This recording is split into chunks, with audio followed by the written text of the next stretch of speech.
Sir తమ్ముడు అది issue ఏంటో చెప్తున్నాను నీకు.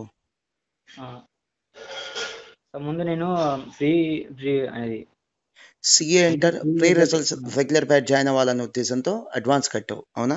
అవును సార్, ముందు కట్టినా సార్. ఇప్పుడు ఏంటి, ఫౌండేషన్ నిన్న క్వశ్చన్ పేపర్ కీ పెట్టాం, అనుమానంగా ఉంది, డౌట్ ఉంది, అవునా? అదే అదే సార్. నన్ను పెట్టిన మెసేజ్. అవును సార్. సో రిజల్ట్ వచ్చేదాకా వెయిట్ చేయొద్దు, ఎందుకంటే నువ్వు ఫౌండేషన్ కోచింగ్ తీసుకుంటే ఓల్డ్ సిలబస్. అవును సార్. నెక్స్ట్ ఇయర్ మేకు ఉంటుందా ఎగ్జామ్, జూన్కి ఉంటుందా, ఇంకా క్లారిటీ లేదు. అవును సార్. వచ్చేది న్యూ సిలబస్.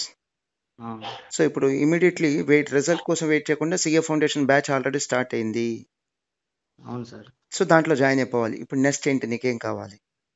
అయితే సార్ ఆల్రెడీ మేము ఇట్లా జాయిన్ అయిదామని అశోక్ సార్కి అంటే మేము ఇంటిమేట్ చేసాం సార్. ఓకే, నీకేం కావాలి నాన్న ఇప్పుడు?